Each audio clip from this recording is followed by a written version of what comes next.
Hello Global Family, maraming pong salamat for tuning in sa aming YouTube channel. I believe na ang YouTube channel na ito ay nagsisibing malaking pagpapala po sa inyong buhay as we continue to share the Word of God sa bawat isa sa atin. Right now, we are going to witness a message which I believe is going to transform your life. Naniniwala po kasi ako na ang salita ng Panginoon is not just informational but transformational. So fasten your seatbelt. Ihanda nyo na po ang inyong mga sarili. Kung kayo po ay may mga notebook, may mga ballpen dyan, i-ready nyo na rin po because I believe that this word is going to change your perspective and the way you see the Lord. So right now, we are going to watch this message and I hope that God is going to bless you. Are you ready for the Word of God? Amen. Parang hindi na kayo hindi na kayo sanay sa akin Kung kilala po ninyo ako, sanay ako talaga. Kailangan nagre-respond po kayo because this message is filled with ouch and amen. So are you ready for the word? Are you ready for the word? Amen. Let us clap our hands and give praise to the Lord, to the King of Kings, and the Lord of Lords. Amen. Let's open up our Bibles to John chapter 15. John 15, verse 1 to 8. If you're watching online, please let me know in the chat, where are you streaming from? Where are you joining from? Maka-shoutout man lang tayo kahit konti before we continue because the word is going to be fire, fire, fire today. John 15, verse 1 to 8. So si Jesus po mismo nagsasalita, so you better watch out. You better not cry.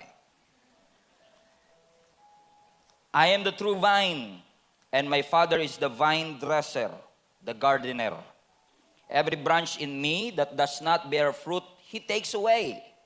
And every branch that bears fruit, He prunes, that it may bear more fruit. Ooh. Wow. So every branch that bears fruit, He prunes. Ano daw ang reason? So that it may bear more, everybody say more fruit. Verse 3, you are already clean because of the word which I have spoken to you. So abide in me, remain in me, as I remain in you. As the branch cannot bear fruit of itself, unless it abides in the vine, neither can you, unless you remain in me. I am the vine, you are the branches, and he who remains in me and I in him will bear much fruit. Everybody shout, much fruit. How many among you wants to transition from being fruitful to more fruit to much fruit? Much fruit. For without Jesus, you can do nothing. If anyone does not abide in Jesus, he is cast out as a branch and is withered. And they gather them and throw them into the fire. And they are burned. If you abide in me, and my words abide in you, you will ask what you desire, and it shall be done for you. By this, my Father is glorified, that you bear much fruit, so you will be my disciples. Amen. 3 weeks ago, we talked about on the subject of digging. 4 weeks ago, rather. We talked about the subject of skyscraper destiny, na kung gusto natin magkaroon tayo ng skyscraper destiny, kailangan maghukay tayo para maging malalim ang ating pundasyon. Amen? Week 2, diniscuss sa atin ni Pastor Alen yung importance of watering your soil, watering your seed so that you will grow. Third installment is, we are designed to grow. Na tayo po, if you really want to grow, kailangan tayo ay sumunod not by default but by design. Remember last week? And today, we are going to talk about the subject of pruning, o pagtatabas, paggugupit, pagtatanggal. And I entitled this message, When God Takes Something Away from You. When God takes something away from you, what would you do if God will take something away from you? Mas excited pa yata yung preacher kaysa sa What will you do? How would you respond when God takes something away from you? Ang ganda ng pinag-uusapan natin sa series na ito kasi paulit-ulit po tayong pinaalalahanan ng Panginoon that there is a fruitful life that God has for us. There is a better life that God has designed for each and every one of us. Kahit na hindi po maganda ang plano mo sa sarili mo, mayroong magandang plano ang Panginoon sa iyo. In fact, I've known a lot of people, wala silang plano sa sarili nila, pero maraming salamat, ang Diyos ay may plano sa bawat isa sa atin. So when God commanded us to bear fruit, fruitfulness is not a suggestion. Fruitfulness is a command. Hindi nagsasuggest ang Diyos maging mabunga kayo. Sinasabi ng Panginoon, kailangang maging mabunga kayo. Kung maalala nyo, ang ating Panginoong Hesus, minsan naglalakad siya at naka-encounter siya na isang fig tree. Remember that? Na yung fig tree ay walang fig. Ibig sabihin, wala siyang fruit. At kinurse ng ating Panginoong Hesus, na parang sa una, parang pag inisip natin, kawawa naman yung fig tree, nananahimik, nasumpa pa. Amen? Kasi nananahimik lang siya. Nung na-encounter siya ng ating Panginoon, sinumpa ito ng ating Panginoon sapagkat wala itong bunga. Yung Pharisees hindi kinurse, si Peter hindi kinurse, si Judas hindi kinurse, pero yung fig tree na nananahimik, yun pa yung kinurse at sinumpa. Bakit nga naman kailangang isumpa pa yung fig tree?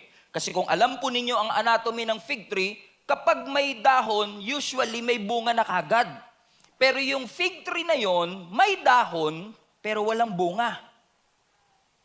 Okay, pwedeng pababain ko ng konti.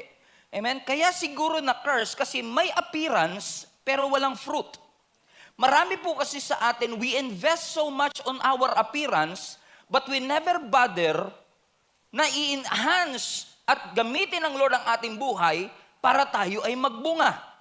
Maraming churches, unfortunately, mas nakafocus tayo sa appearance kesa sa fruit. Meron tayong mga krus sa ating church pero wala tayong fruit. Meron tayong mga Sunday services, multiple pa, pero wala tayong fruit. May mga church building tayo, pero wala tayong fruit.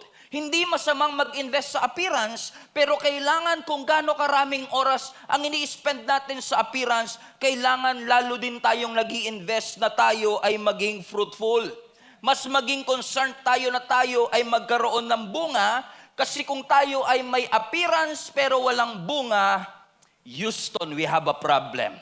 We have a big problem kapag tayo ay may appearance lang pero walang bunga. Because Christianity and the church is never about the building.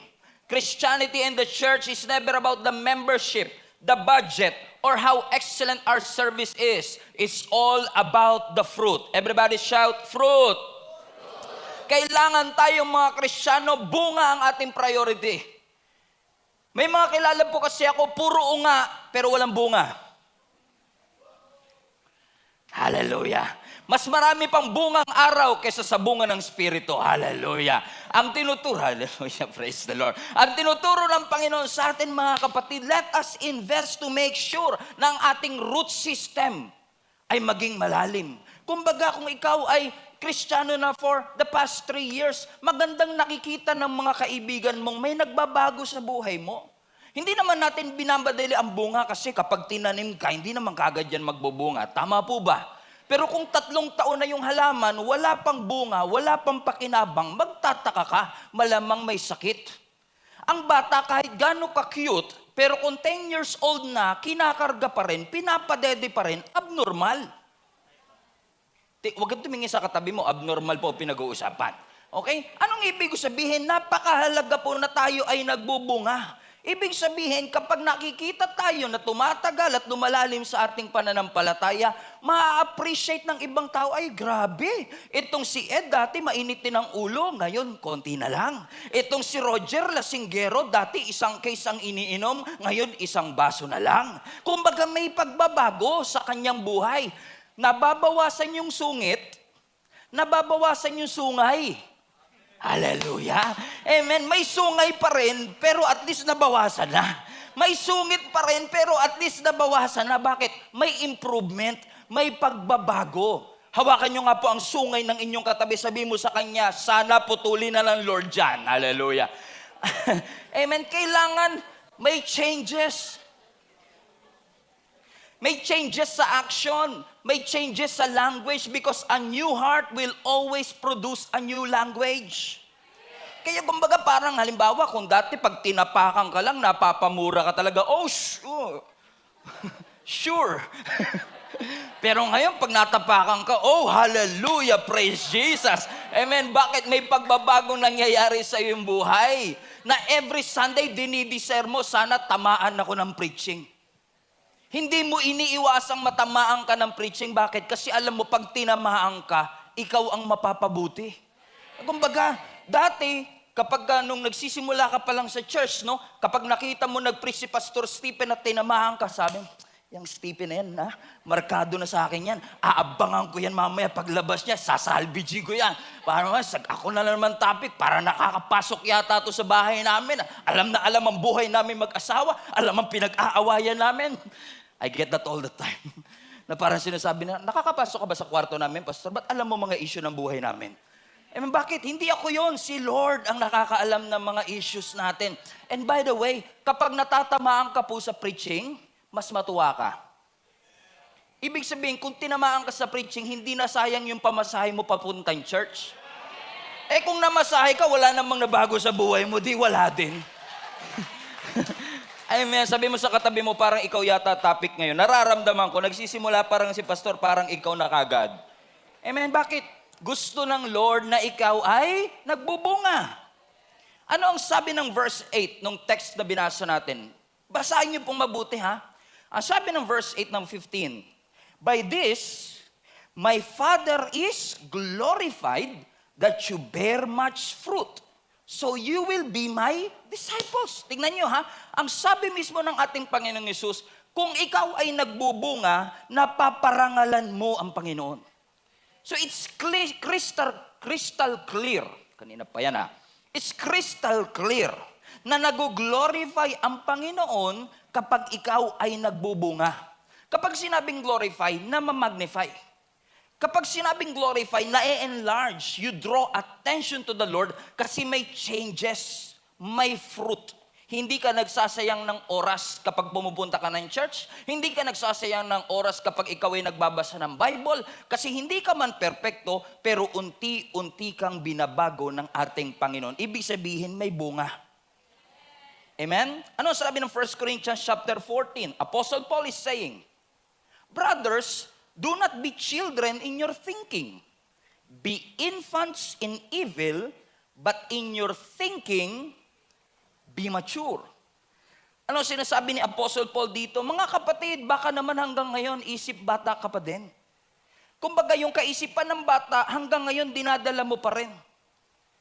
Amen? Ang sinasabi ni Apostle Paul, kung magiging isip bata kayo dun sa kasamahan, pero dapat sa inyong pag-iisip, dapat kayo ay mature. Amen? Pansinin nyo, yung mga baby o yung mga bata, pag kinakausap mo, tas ang tali-talino, ang bibo-bibo, natutuwa ka, di ba? Sabi mo, parang ang tanda na kausap nito, nakakatuwa.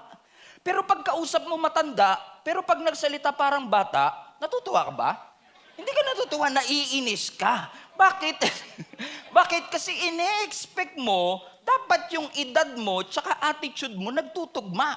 Yung edad mo, tsaka behavior mo, nagtutugma. Kaya yung iba galit na galit sa asawa kasi... Amen? Sabi nga nila sa Tagalog, tumanda pero walang pinagkatandaan. Parang hindi tugma yung kanilang edad sa kanilang behavior. Ang sinasabi ni Apostle Paul, kalimutan nyo na yung inyong isip batang kaisipan. Kung kayo ay mag-iisip, siguraduhin ninyo na merong pagbabago ito. And throughout this series, we have been reminded, kung gusto mong mag-grow, kung gusto mong mag-mature, kailangan talaga mag-involve ka, maging intentional ka, maging committed ka. Because maturity involves commitment. Kapag nagkukumit ka, nagmamature ka. Kapag nagmamature ka, nagkukumit ka. Merong dependence, yung maturity, tsaka yung commitment. Kung iniiwasan mo ang commitment, inaiwasan mo ang paglago. Bakit po? Kasi kahit gaano na kataas ang naabot natin sa ating spiritual journey, there is always another level for our life. There's always another floor na pwede mong lagyan. Bakit mga kapatid? Sabi nga ni John Maxwell, marami po sa atin ang merong destination disease. Sakit, destination disease. Yung thinking mo, narating ko na. Okay? Wala nang sagad na. Wala nang improvement. Ang sinasabi ni John Maxwell, if you really want to be effective, tanggalin mo yung destination disease. Because there is always another level for your life. Pinatotohanan po yan ni Apostle Paul sa 1 Corinthians 13:11. Ang sabi ni Apostle Paul, when I became a man, I put away childish things. Nung ako ay tumanda na, tinabi ko na yung mga kaisipang pangbata. Yung mga allowed dati, maaaring hindi na allowed ngayon. Yung mga pinapayagan dati, amen, ay maaaring maging problema na sa next season ng aking buhay. Yung mga ginagawa ko before, maaaring pagdating ko sa next season, hindi ko na pwedeng gawin. Kasi dati nakakatulong, pero ngayon pwedeng maging hadlang sa aking paglago. Maaaring nakatulong yung iyong ginagawa para marating mo kung saan ka man naroroon. Pero hindi lahat ng nagdala sa iyo sa level na ito ay dadalhin ka pa rin sa next season of your life. Sometimes meron kang mga bagay na kailangang iwanan, mga taong kailangang iwanan, mga attitude na kailangang iwanan. Kung paano ang cellphone laging upgraded, dapat ang behavior at attitude laging upgraded. Kasi gusto natin na tumatanda tayo, nagmamature tayo, na may takot sa Panginoon. Paaring dati meron kang lugar na pinupuntahan na hindi mo na pwedeng puntahan ngayon. May mga bagay kang tinitignan na hindi mo na pwedeng tignan ngayon. May mga pagkain kang kinakain na hindi mo na kakainin ngayon because the new level will require a new diet.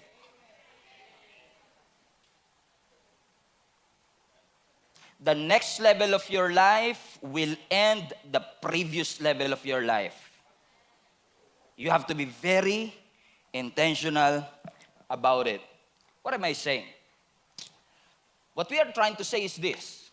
Dapat pala, ang Christian life natin, hindi basta goal-oriented. Dapat growth-oriented.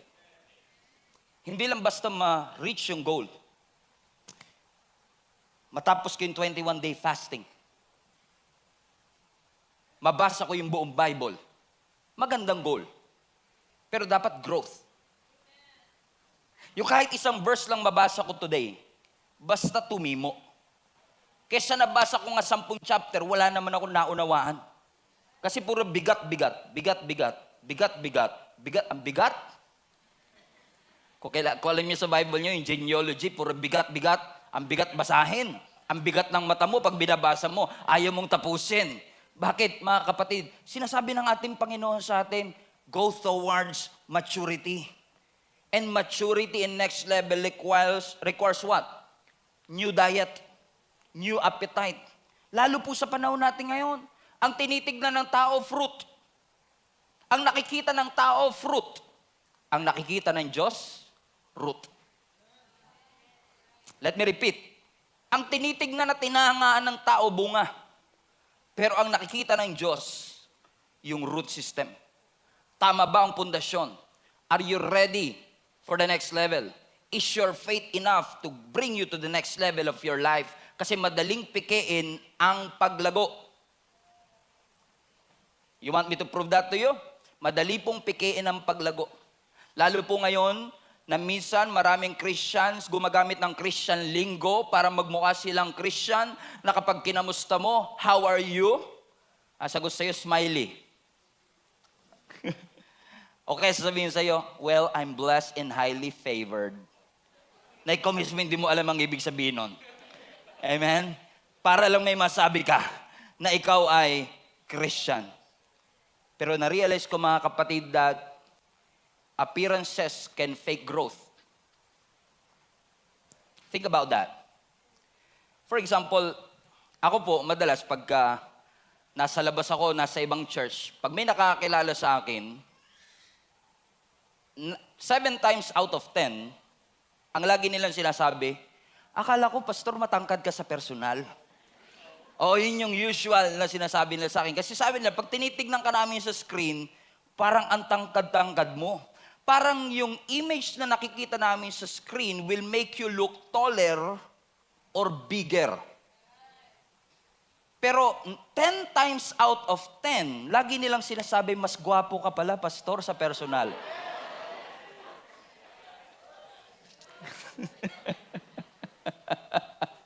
Sabi ng mga newcomer, sino ba yan? Sino kilala? Amen. Bakit mga kapatid? Because kapag nasa camera na minsan, alam nyo to pag nag-i-Instagram kayo, di ba? Doon sa inyong pinost na my day, walang ka-pores-pores ang inyong mukha, di ba? Kasi daming filter, tapos nakalagay, #NoFilter. Oh, sabi mo sa katabi mo, sinong niloko mo? Oh, nakalagay #NoFilter because we want to appear like we are, in essence, to be the best version of yourself. We want to put our best foot forward. And sometimes, mga kapatid, although walang filter ang camera natin, so what you see here is the reality, you know what I'm saying? Pero sabi nga nila, pagka sa personal, mas pogi daw ako. You want to prove that? Come here. One time. Come here. Amen. Amen. What I'm trying to say is this. Yung image na napoproduce ng camera na ito is, look at the side of your skin. The image that is producing can alter the reality. Pwede niyang mabago yung realidad ng image. Halimbawa po pumunta kay Enchanted Kingdom. Di ba sa Enchanted Kingdom, may mga rides na hindi pwedeng sakyan ng mga bata, depende sa height. Correct? So pag yung bata hindi pumasok dun sa, halimbawa, ito ang height limit, pag hindi ka umabot dun, hindi ka pwedeng pumasok at sumakay ng rides. Tama ho ba mga kapatid? Kaya iba pinipeke nila. Yung buhok nila, pinapatas nilang ganun, para additional 5 inches, o kaya nagsasapatos sila ng mga 5 inches para tumangkad sila ng konti, para makapasok sila because they cannot wait to experience those things. Hindi sila makapag-antay na tumangkad sila, minamadali nila, kaya nagugulat tayo minsan, hallelujah Jesus, pag tumangkad na sila talaga, at they are old enough na talaga para mag-ride nung ride na yon, may trauma na sila. Ready na sila, pero traumatized sila, kasi they force their way para maranasan yon at an early age. Amen? Madali kasing pikiin ang edad pag nag-a-apply ng lisensya o nag-a-apply ng, kahit nga sa pagpapakasal minsan, dinadaya yan nila. Amen? Because we want to appear like we are taller, we are bigger. You know what I'm saying mga kapatid? Ang tawag ko dyan, artificial height. Amen? We want to appear like we are tall enough or we are mature enough. Sa mga language na binabanggit natin sa church, we want to appear like, siguro matagal na to sa church kasi kapag nagsalita, puro Bible verse ang kino-quote niya. Amen? Ang dami niyang mga word of God na pinopost sa mga Facebook nila para silang may artificial height, pero si Lord lang ang nakakaalam ng tunay na height natin. Kung ano ang tunay na lagay ng ating espiritu that you cannot fake your height. Kahit maglagay ka ng cowboy hat, kahit magboho ka pa, alam ng Diyos ang totoo. Siguro na-realize ko nga, kaya siguro iniisip nila na matangkad talaga ako sa personal. Although hindi naman po tayo maliit din naman. Correct? Huwag na nga muna natin pag-usapan yung height, yung kapugian na lang. Agree kasi kayo lahat doon, ano? Okay. Amen? Siguro dahil nasa stage ako, nagmumukhang matangkad lalo kapag nasa camera. Alam niyo ibig sabihin mga kapatid, because the stage will give you elevation. But it cannot make you tall. It will give you elevation pero hindi ka tatangkad. Kahit mag-apply ako sa NBA ngayon with this height, hindi nila ako tatanggapin because this is not the real height. This is artificial height. And you know what? Sometimes we are asking God for great things and big things in our life na minsan hindi binibigay ng ating Panginoon kasi sa mata ng iba qualified ka. Pero sabi ng Lord, hindi ka pa ready. Yung height mo artificial. Your roots are not deep enough. Yung stage na yan will make you look taller than you really are. Yung Facebook following mo will make you wiser than you really are. Yung suot mo ngayon will make you finesse like you really are. God knows exactly kung ano ang lagay ng iyong buhay. You cannot fake it. Hindi porket may mga business expansion, and sometimes, when you say, I have 5 branches in my business, will make you look like you are experienced than you really are. But only God knows what really, o who you really are. Kung ano talaga ang ating kaalaman. Madaling dayain ng edad, madaling dayain ng ating akto. But when you're old enough and you're ready, pwedeng traumatized ka na because you were exposed too soon. And God is teaching us something right here. Huwag mong madaliin. Be patient. Para kapag ready ka na, ma-enjoy mo na talaga. At para i-prepare tayo ng Panginoon, let me put it this way, sometimes God's preparation includes elimination. Minsan may mga tatanggalin ng Panginoon sa buhay mo to prepare you to the next season of your life. Ang sabi ng verse 2 ng John 15, every branch in me that does not bear fruit, He takes away. Every branch that bears fruit, He prunes. Ano ibig sabihin ng prune? Ginugupit. Tinitrim. Sa Tagalog, tinatalbos. Ginugupitan. Tinitrim ng konti. Para saan daw? Pakibasa nga po. So that it may bear more fruit. Nakita niyo mga kapatid? Dalawang klaseng pagtatanggal. Kung nakita niyo yung unang pagtatanggal sabi doon, every branch in me that does not bear fruit, He takes away. So yung fruitless, ginugupit. Pero yung fruitful, ginugupit din. And I admit to you, I've never read it this way. Kasi laging perception natin, kaya may tinanggal, kaya may inalis ang Panginoon para itapon na natin kasi hindi ka naging tapat, hindi ka naging... And all of these are included. Pero tignan nyo to yung mga branch daw na hindi nagbubunga, tinatanggal. Pero tignan nyo yung second part. Everybody read. And every branch that bears fruit, He prunes. Ang tanong, nagbunga na, ba't tinanggal pa? Nagbunga na, ba't ginupitan pa? Maiintindihan natin yung una na kapag walang bunga, gupitan mo. So yung fruitless, kapag ginupit, maiintindihan. Pero yung fruitful, ginupit mo, tinanggal mo, trinim mo. Ano daw ang rason? Para mas lalong magbunga. Ano ba ibig sabihin ng pruning? Pruning is cutting off, to give way, to give allowance and room for new growth. Yung fruitless, yung walang bunga, kaya ginugupit para itapon at sunugin. Pero yung mabunga, kaya ginugupit para i-promote at para mas lalong magbunga. Hallelujah. 2 kinds of pruning, 2 kinds of cutting off, na minsan iaalaw ng Lord na may ma-cut off, may matanggal, may alisin, may itrim sa ating buhay, not to punish you, but to bring you to the next season, to the next level, to the next fruitfulness of your life. Yung nga lang minsan, naging masyado na tayong komportable sa mga blessings na natatanggap natin. Parang pag tinitignan mo, parang, Pastor, simula nung nag-join ako dito sa church, ang ganda ng takbo ng trabaho ko. Yung negosyo ko, parang kabuti. Kung saan-saan nag-a-appear yung mga branches. Ang dami nagpa-franchise ng aming business. Yung business namin nag-e-expand, yung career ko nagpo-progress. And then magugulat ka na lang, out of nowhere, in the state of your fruitfulness, all of a sudden, God will allow pruning to happen in your life. And you don't seem to understand. Lord, kala ko tuloy-tuloy na to Di ba sabi mo, sumunod lang ako, may blessing. Naranasan ko na Pero bakit 2 taon lang? Tapos biglang nawala ako sa trabaho, nagsara yung negosyo. Anong purpose nito, Panginoon? Nagtatanong mo ba kayo ng ganyan? Because we never realize that a journey towards fruitfulness to more fruit requires pruning. Let me repeat.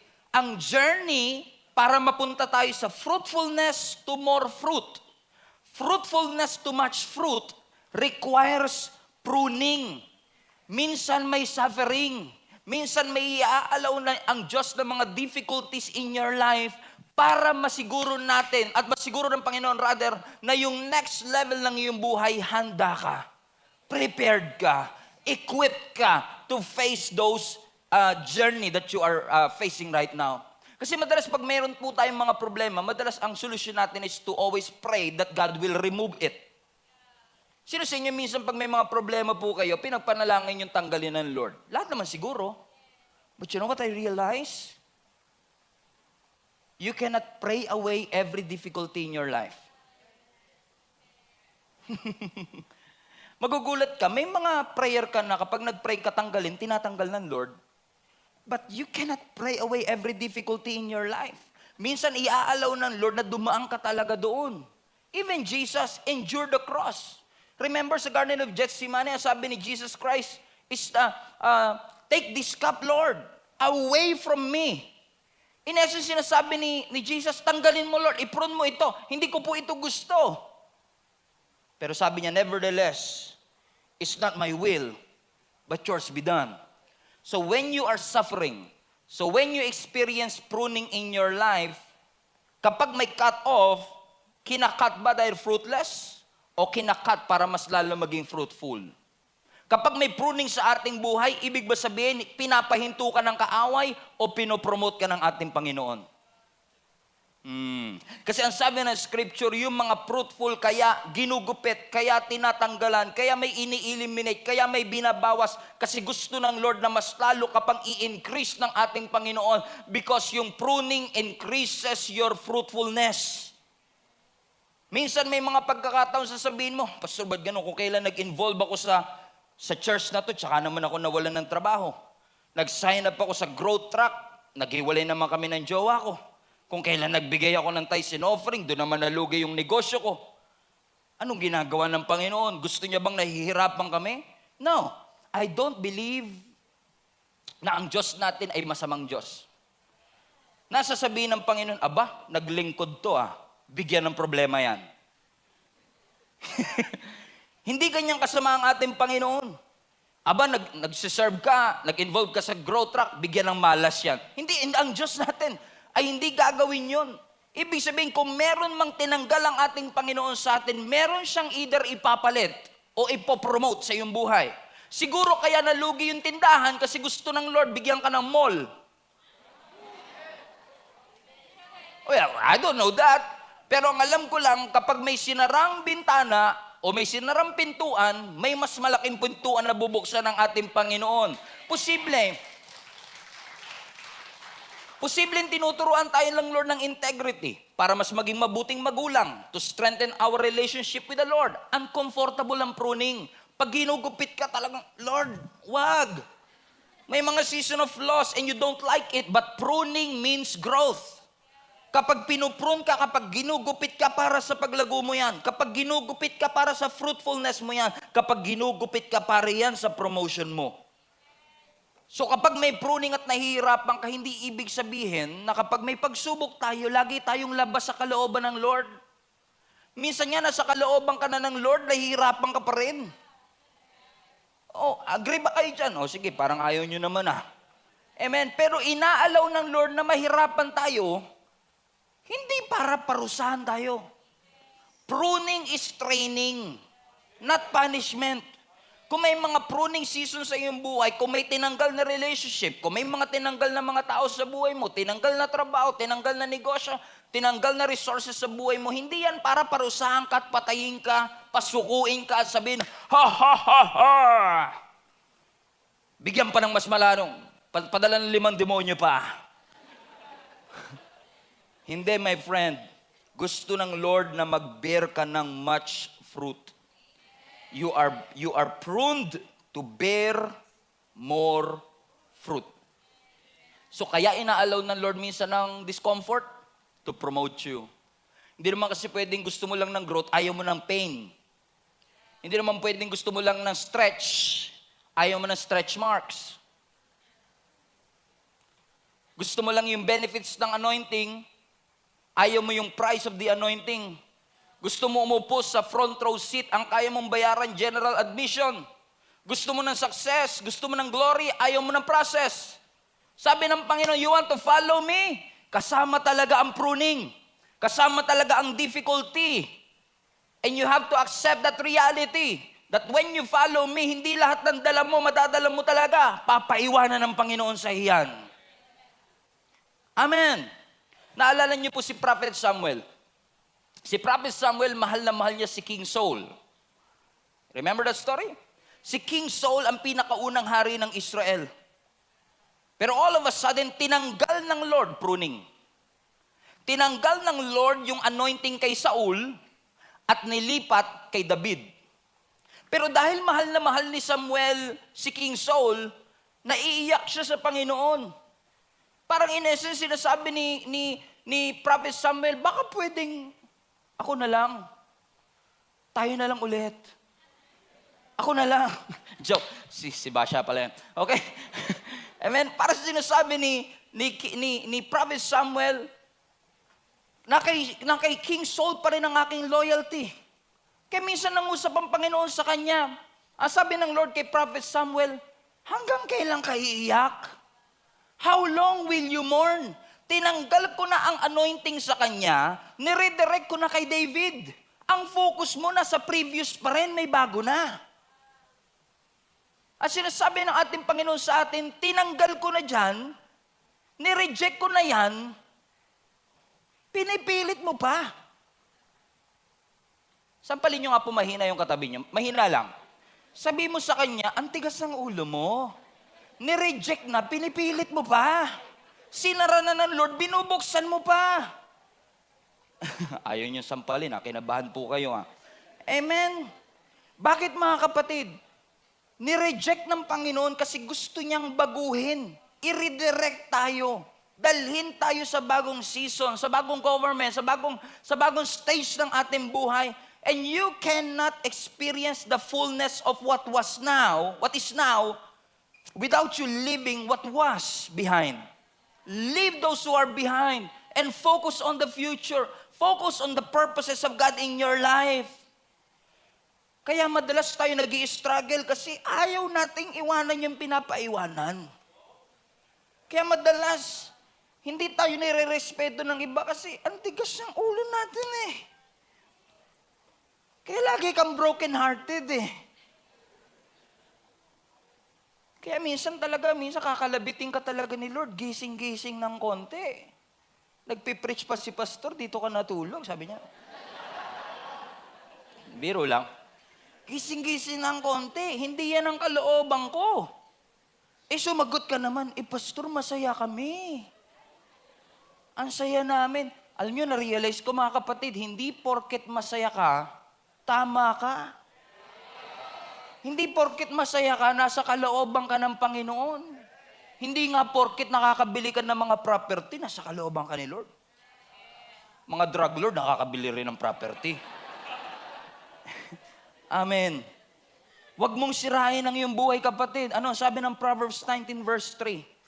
People ruin their lives by their own foolishness. Tapos nagagalit kayo sa Diyos. O hindi ako nagsabi niyan, binasa ko lang. Tinagalog ko nga para mas maintindihan. Ano sabi uli, minsan sinisira niyo ang buhay niyo dahil sa sarili niyong kamangmangan. Tapos yung consequences, sisisi mo sa Lord. Lord, bakit ganito? Bakit ganyan? Kasi nga hindi porkit masaya ka, tama ka. Hindi porkit gustong-gusto mo, gustong-gusto ng Diyos sa'yo. Pang Twitter yan pastor, inaantay ko lang na magbago yung season. Baka season lang to ng hirap, season lang ng heartbreak, totoong may season of heartbreak. Totoong may season of elimination. Totoong may season ng pruning. Totoong may season na may mga tinatanggal, may binabawas. Minsan ide-demote ka, minsan babaguhin ang lugar mo, minsan papapuntahin ka sa lugar na hindi mo gusto. May mga season talaga na ganun. Do you agree mga kapatid? At kapag nagbago ang season, dapat magbago ka din. Kapag winter na, mag-jacket ka. Kapag summer, mag-sando ka. Hindi mo pwedeng ipilit yung sando mo sa Canada. Magiging polar bear ka doon. Amen? At huwag mong ipipilit yung jacket mo dito sa monumento. Pag titinginan ka, kala kong pogi nito. Hindi ka pogi. Kita yung pawis mo, ang dami. Kala mo naman to si Pastor, ikaw nga nakapangkardo dalisay ka dyan. Hallelujah! Bakit mga kapatid? Listen. What if I tell you na hindi lahat ng pinagdadaanan mo season? What if inakala mong season pero ang totoo cycle? Kasi ang season dependent sa time. Ang cycle dependent sa iyo. Minsan sinasabi natin sa ating Panginoon, Lord, inaantay kita. Get me out of this season. Get me out of this season. Sabi naman ng Lord sa'yo, no, ako nga nag-aantay sa'yo na mag-decide ka to get out of that cycle. Stop rebuking what you need to repent. Nire-rebuke mo, dapat nire-repent eh. Hindi yan season. Cycle yan. Pastor, pag-pray mo naman ako, nasa 10 taon na po ako ng season of financial difficulty. 10 taon, baka hindi na po season. Baka cycle na po. Ang season, inaantay mong matapos. Ang cycle, pinuputol. Ang cycle, kailangan lumaya. And many Christians right now, hindi makalaya-laya kasi nag-aantay ng season. Wala pa ba, Lord? Wala pa ba, Lord? Wala pa ba, Lord? Tumatanda na po ako. Lord, wala pa po ba? Nauubos na yung savings ko. Sabi ng Lord, ay, nakantay ka ba sa akin? Ikaw nga inaantay ko eh. Kailan ka magde-decide na tapusin na yung cycle na yan? Nire-rebuke mo. Eh, sinasabi ng Panginoon, kailangan mo lumaya. Kailangan mong pagsisihan. Sometimes, you have to make what I call pruning decisions. Ikaw mismo talaga magpe-pray, Lord, tanggalin mo ito. Sabi nga po ng Hebrews chapter 12, verse 1, Therefore, ito na naman, pruning na naman to. Therefore, since we are surrounded by such great cloud of witnesses, everybody read this with me, let us throw off. In essence, prune it. Tanggalin mo everything that hinders and the sin that so easily entangles. Let us run with perseverance the race marked out for us. May race ka. Ang sabi ng Panginoon, gusto mo matapos yung race, iwanan mo yung mga bagahe mo nakakapagpabigat sa'yo. Meron po ako sinusulat na libro, ang pangalan, Baggage Analysis. Isa sa chapter ng libro sinusulat ko, Travel Light. Kasi importante tayong mga Kristiyano, dapat when we want to follow God, travel light. May mga bagay na dala-dala ka ngayon na pinapaiwanan ng Panginoon. Sa journey natin kay Lord, hindi pwedeng dagdag ka lang ng dagdag. Gusto ng Lord, nagbabawas ka rin. Kausapin nyo nga po katabi nyo, nagbawas ka na ba? Parang iba yata yung pastor. Okay, nagbawas ka na ba? Amen? Travel light. Ipoprune talaga ng Lord yung mga actions mo. Minsan yung mga words mo babaguhin ng Lord. Yung hindi tama, gugupitin. Yung mindset, gugupitin. Yung activities, gugupitin. Yung toxic relationship, gugupitin. Yung illegal relationship,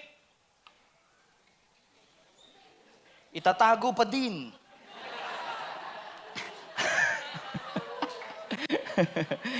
Huwag kayo mag-alala, ibang church po to ha. Hindi kayo to. Amen, gugupitin.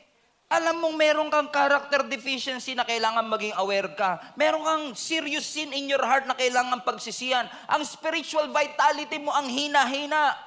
You know you are prideful and not dependent to the Lord. And that pride needs to be pruned. Hayaan mong i-prune ka ng Panginoon.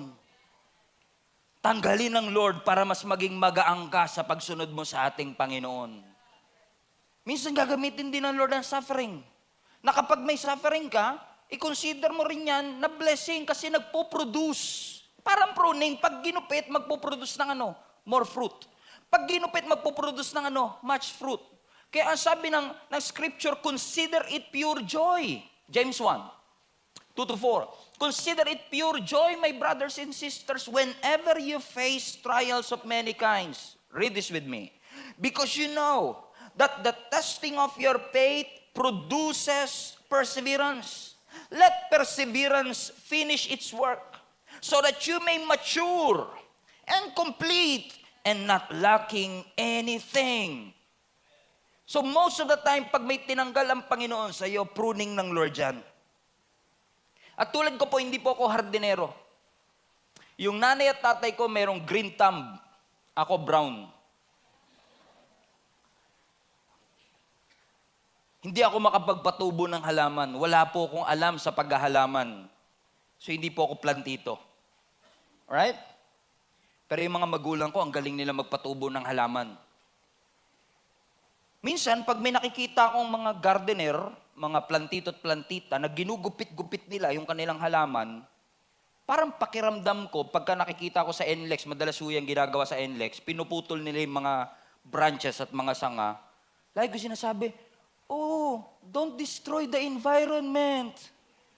We must love our, alam niyo yun? Mahalin natin ang Pilipinas, mahalin natin ang ating environment. Ba't yung pinuputol? Kasi sa ignoranting kaisipan, yung pagputol, pagpatay. Pero sa isip na nakakaalam, yung pagputol, paglago. Amen? Hindi siya pinuputol para patayin. Pinuputol siya para lalo kang palaguin. Kasi ang buhay mo mas lalo nag-i-increase kapag ikaw ay pinuprune. Kapag may tinuturo ang Panginoon sa atin, kapag may pinapaalala ang Panginoon sa atin, kapag may mga messages na gusto ng Lord na tanggapin natin, pakinggan natin, yakapin natin at pagbulay-bulaya natin. Kasi hindi lahat ng opportunity blessing, hindi lahat ng open door ay blessing, pero hindi rin lahat ng closed door ay dead end. Minsan may mga i-reject, may mga tatanggalin, may mga haharangan to redirect you and to correct you. Have you noticed of that, mga kapatid? Na sometimes puputulid talaga ng Panginoon para i-redirect ka. Amen? Wala, patay na po. Kanina pa tinatamaan, Pastor, sugatan na, hindi na po makasagot, patay na. Konting hinay-hinay naman. Sobrang tahimik. Amen. Amen. That sometimes God will prune, God will reject, to redirect, and to correct. Think about this. Ang pruning is an awesome opportunity for you to correct your thinking. Baka kaya tinanggal ng Lord kasi mali yung ating pananaw dito. Tanungin din natin sarili natin. Tinanggal kaya ng Lord kasi nagmadali ako? Sa totoo lang, hindi ko naman napanalangin talaga yung relasyon na to eh. Ang alam ko lang nun, masaya kami, mahal ko, kala ko will na ng Lord. Naging desperado ba ako sa attention niya? Na-pressure lang ba ako? Kasi talaga tayong minsan mga Kristiyano, mahirap makadiscern kapag gustong-gusto mo. Di ba? Minsan, madami sa akin yan, lalo po dito sa church natin, maraming single women. Mga single boys, step up. Step up, guys. Maraming single women dito, guys. Mamaya may groupings, tabihan nyo. Parami mga single woman dito. Amen? Hindi ka makadiscern. Minsan sasabihin niya sa akin, Pastor, pag-pray mo naman na magka-God's best na ako. Wala ba nanliligaw? Meron na po kaso hindi ko type. O, di ba? Parang rinig na rinig mo kaagad si Lord, hindi siya. Sinabi ng Lord, hindi siya. Si Lord, ang linaw, sinabi, hindi siya. Klarong-klaro, Pastor, ang linaw. Hindi mo pa pinag-prayan, narinig mo na kaagad. Pero pag gustong-gusto mo, nabibingi ka. Kahit alam mong hindi Christian, kahit alam mo na walang trabaho, praise God. Amen. Kahit alam mo na hindi responsable, hindi magalang sa magulang. Pastor, magbabago yan. Dadali natin sa church. Papakiringgan ko yung mga preaching mo, yung mga YouTube, Spotify. Araw-araw yan. Maya't maya, pakinggan mo yan. Para mabago ka. Sabi naman ng Lord, ikaw din, magbago ka. Kasi minsan, pag gustong-gusto mo, nabibingi talaga tayo minsan. Sabi nila, love is blind. Minsan, love is deaf. Pag kinilig, ayaw makinig. Pakilagay nga po sa chat, pag kinilig, tag nyo, pag kinikilig, ayaw makinig. Ang sakit, Pastor. Broken heart po ako. 5 year po yung aming relationship. Talaga, sakit, Pastor. Prenun ng Lord. Talaga, hindi lang prenun. Talagang sinunog. Tinanggal, tas sinunog talaga. Pero alam nyo, minsan, alam nyo, ang bait din ng Lord. Kasi minsan, i-allow talaga ng Lord na ma-broken heart ka para ma-realize mo, binabaan mo kasi masyado standard mo eh. Kasi type na type mo nga kasi. Dati may mga 7 categories ka pa. Ito yung mga lalaking gustong-gusto ko talaga. God-fearing, may kotse, may ganyan ka pa. At may number 3 pa yun, pagbubuksan ako ng kotse. Magkahiwalay pa yun sa number mo. Dami mong standard eh. Eh nung dumating, gustong-gusto mo. Kahit wala sa mga standards mo. Kahit wala nga yung God-fearing. Huwag kang mag-alala, Pastor, papakilala ko si Lord para matakot yan. Pino-force natin yung fruit. Pino-force natin. Naalala nyo si Ishmael tsaka si Isaac? Parehong bunga. Yung isa, finorce. Yung isa, inantay. Si Ishmael, pinersa, nagdulot ng gera. Si Isaac, inantay, nagdulot ng kaligayahan. Because Isaac means joy. Is it possible na kaya walang joy kasi hindi tayo marunong mag-antay? Minsan niyalaw ng Lord. Kasi hindi lahat ng trabaho naghahatid sa katagumpayan, hindi lahat ng relationship nag-work, hindi lahat ng desire makakabuti sa iyo. So when God closed the door, greater things are on the way. When God closed the door, there is more. Naalala niyo si Gideon? 32,000 soldiers, kinat. Ilan na lang? 300. Naalala niyo si Job? Meron siyang health, meron siyang wealth. He had everything in his life. In almost 1 week, tinanggal ng ating Panginoon. Pero ang nakakahanga kay Job, mga kapatid, despite the immense loss and suffering, tinanggal ang health and wealth. Ang sabi ng scripture, nung nawala na sa kanya ang lahat, he fell on the ground and worshiped the Lord. Kasi alam niya kung inalaw ng Lord na mawala to, una, kaya niyang ibalik, pangalawa, may plano ang Panginoon. Kaya sabi niya sa Job 1:21, hubad ako, naked I came from the mother's womb, and naked shall I return there. Read this with me. The Lord gave, and the Lord has taken away. Pruning. Blessed be the name of the Lord. Palapakan natin ang Lord.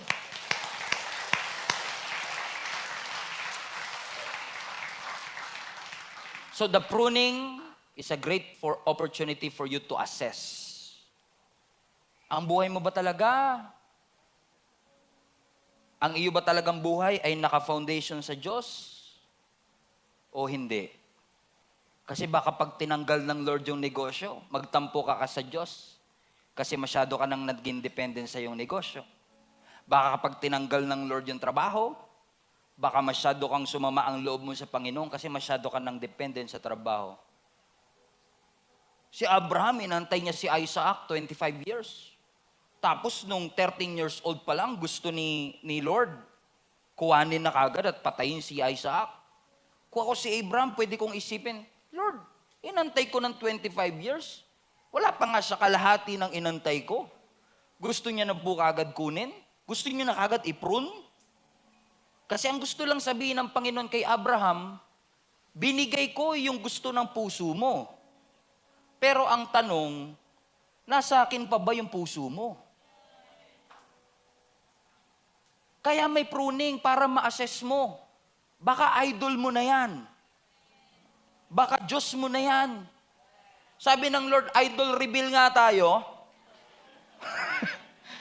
Pinutol ngayon. Kung sinabi mo, Lord, thank you. Kung tinanggal mo to may plano, nakita na yung Diyos, siya pa rin ang Diyos mo.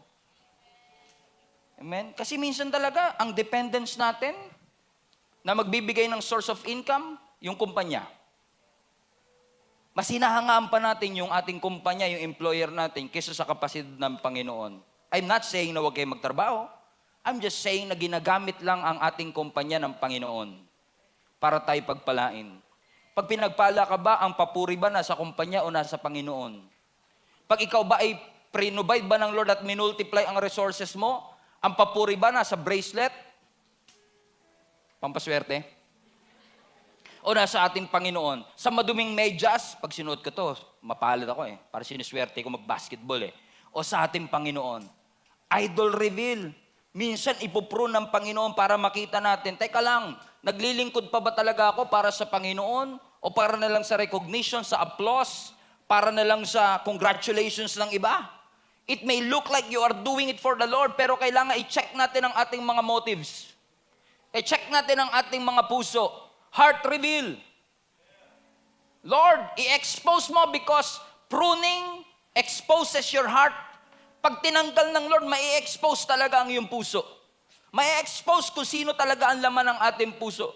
Pastor, you don't understand. Hindi ko po kayang mabuhay nang wala siya. Mahal na mahal ko talaga siya. Sabi naman ng Lord, wow Hindi mo kayang mabuhay nang wala siya. Ano naman ako?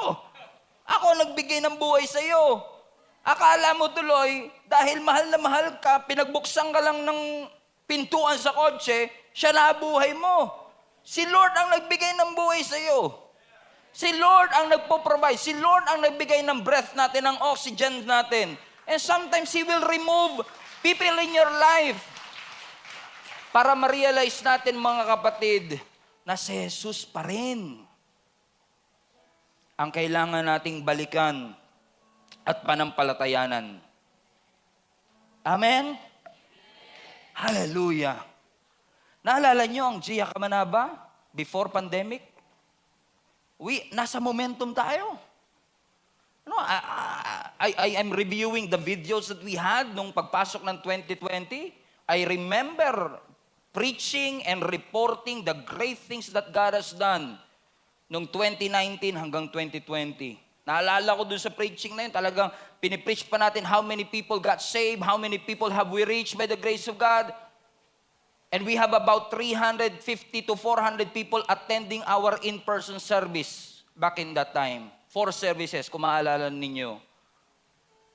Nasa momentum, fruitful. Then pandemic came. Pruning. Tinanggal ng Lord yung in-person service. Yung nire-report natin, tinanggal ng Panginoon. We only have two choices.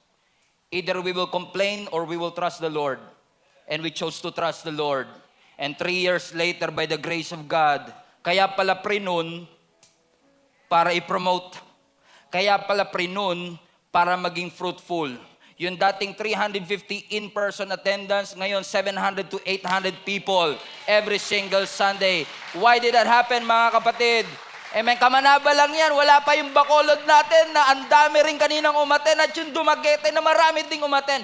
Bakit nangyari? Kasi hinayaan natin ang Panginoon. Lord, kung kailangan gupitin mo lang. Kasi kung hinayaan mo, kung binigay ng Diyos, kahit hindi mo gusto, pagpapala pa rin yun. Kahit hindi mo gusto, pagpapala pa rin yun. Kasi pinoprotektahan tayo ng Lord sa sarili nating foolishness. Purihin natin ang Diyos. Pasalamatan natin ang Diyos.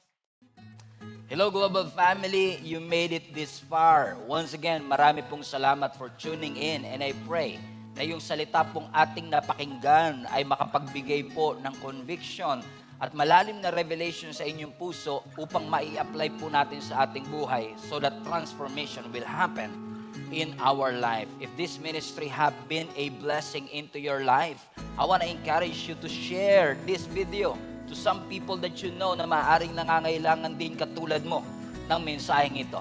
In fact, I want to take it a little bit further, mga kapatid, and invite you to partner with us. If this video, if this ministry have been a blessing to you, I know in the future, it will be a blessing to somebody else as well. That's why if you want to partner with us financially, para maipagpatuloy po natin ang ginagawa ng Panginoon through Gia Kamanava, inihikayat ko po kayo to partner with us. Pumunta lang po kayo sa aming website, gia7b.com/give. At lahat po ng mga ways that you can support, ways that you could give para po sa ministering ito ay makikita po ninyo doon. You can give through GCash, debit card, credit card, bank remittances, at maging mga bank transfer. So, ano pang inaantay ninyo? Support the ministry, mga kapatid, para mas marami pa tayong maabot at mapuno po talaga natin ang langit. In fact, I want to take this opportunity as well.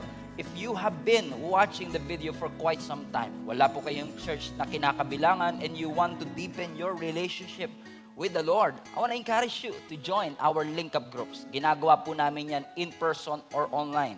If this is impossible para po sa inyo na makapunta dito sa amin physically or in person, we have an online link-up group na ginagawa po namin sa iba't ibang dako ng mundo. If you want to be part of the link-up groups, ito po ay small groups na aming ginagawa kung saan ang bawat isa sa atin ay nagpapalakasan para ihatid tayo sa spiritual growth. Kung nais po ninyong makasama rito, all you have to do is go to our website, gia7b.com/linkup. Ilagay nyo lang po kung saang location kayo naroroon. And I'm sure na meron po mga link-up groups na nababagay po at suwak po sa time zone ninyo kung nasaan man po kayo naroroon. Once again, marami pong salamat for reaching this far at naabot nyo po ang part ng video na ito. And I hope sa mga susunod pang video, mapagpala pa tayo ng lubos ng ating Panginoon. Keep spreading the word of God. Punuin natin ang langit and let us fight for our family.